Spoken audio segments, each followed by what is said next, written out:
कराची ले जाकर उसे विलय पत्र पर हस्ताक्षर करवा लिया और इस तरह भारत से प्रसारित एक गलत खबर ने पाकिस्तान के एकीकरण में एक तरह से कहें तो मदद कर दी और बलूचिस्तान का संपूर्ण प्रांत पाकिस्तान का भूभाग हो गया। नमस्कार, प्रतिध्वनि में आपका स्वागत है। मैं हूं रमन कुमार।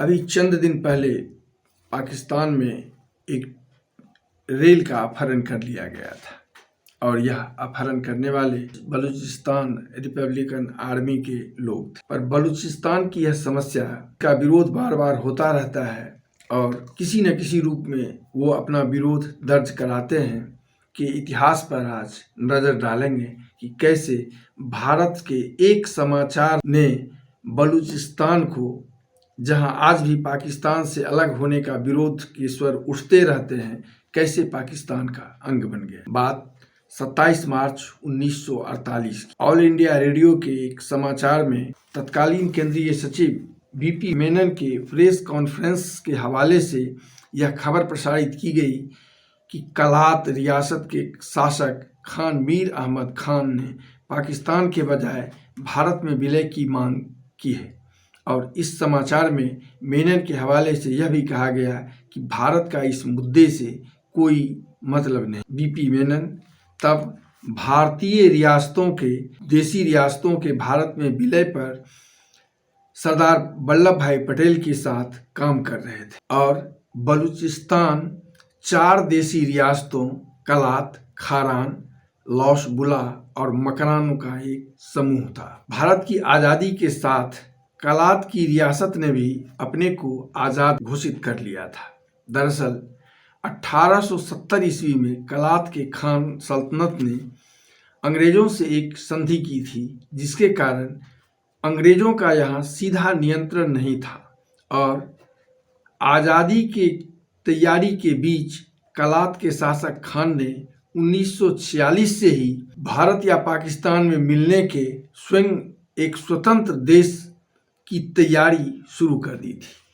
1946 में कैबिनेट मिशन के भारत आगमन पर खान ने पाकिस्तान के जनक मोहम्मद अली जिन्ना, जो उसके दोस्त थे और जिन्हें वह पैसों की काफ़ी मदद करते थे उनके राजनीतिक जीवन में, वकील बनाकर मिशन में भेजा। यानी कैबिनेट मिशन में खान ने मोहम्मद अली जिन्ना को अपना वकील बनाकर भेजा अपने पक्ष में तर्क देने के लिए, और जिन्ना ने भी इस नाते अपनी दोस्ती निभाई और मिशन में यह तर्क दिया कि कलात को आज़ाद घोषित किया जाना चाहिए, क्योंकि कलात की संधि ब्रिटिश इंडिया से नहीं, सीधे ब्रिटिश क्राउन से हुई थी। इसके अतिरिक्त खान रियासत ने अपने कई प्रतिनिधि तथा स्वयं खान मीर अहमद खान भारतीय के कई नेताओं सरदार वल्लभ भाई पटेल, मौलाना आज़ाद और पंडित जवाहरलाल नेहरू के पास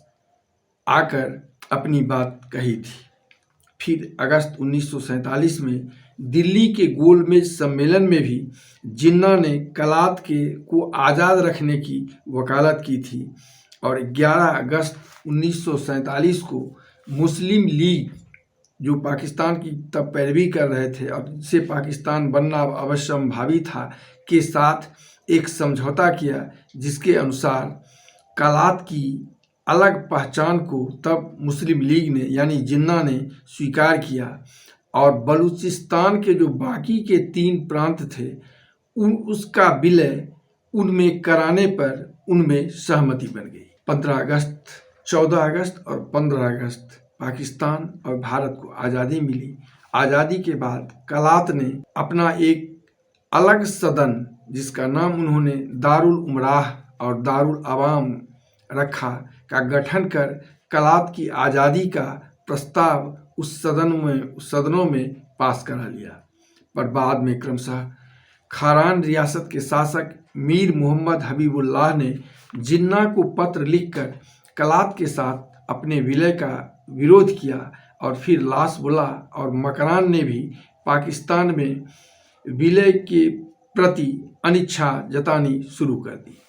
अक्टूबर 1947 में जिन्ना ने पहली बार कलात से भी पाकिस्तान में विलय की मांग कर दी, पर तब कलात के सदन दारुल अवाम ने जवाब दिया। यानी आज़ादी के 4 महीने बाद जिन्ना ने पहली बार कलात के शासक को कलात का पाकिस्तान में विलय की मांग की, पर तब कलात के सदन दारुल अवाम ने जवाब दिया था कि अफ़गानिस्तान और ईरान की तरह हमारी संस्कृति भी पाकिस्तान की संस्कृति से अलग है और महज मुसलमान होने के कारण हम पाकिस्तानी नहीं हो जाते। और इस तरह उन्होंने अपनी आज़ादी के पक्ष में तर्क दिया। तब भारत में जूनागढ़, दक्कन, कश्मीर और हैदराबाद रियासतों का भी मसला चल रहा था। इस पर नज़र रखते हुए और जिन्ना की भी उस पर नज़र थी, इसलिए इस मुद्दे पर उन्होंने उसे ठंडे बस्ते में रखा।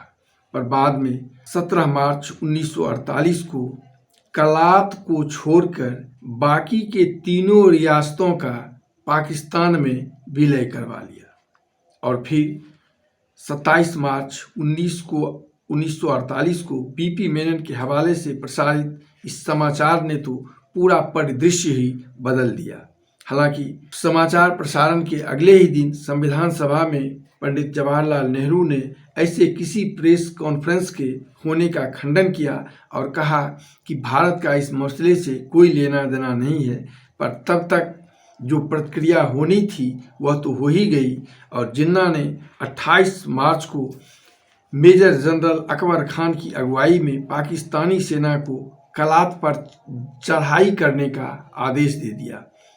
खान मीर अहमद खान को जबरन कराची ले जाकर उसे विलय पत्र पर हस्ताक्षर करवा लिया और इस तरह भारत से प्रसारित एक गलत खबर ने पाकिस्तान के एकीकरण में एक तरह से कहें तो मदद कर दी और बलूचिस्तान का संपूर्ण प्रांत पाकिस्तान का भूभाग हो गया। तो आज बस इतना ही। चैनल अच्छा लगे तो इसे लाइक, सब्सक्राइब और अपनी प्रतिक्रिया जरूर दें ताकि यह समझा जा सके कि हमारा यह प्रयास आपको कैसा लग रहा है। धन्यवाद, नमस्कार। मिलते हैं फिर अगले अंक में एक नए विषय के साथ।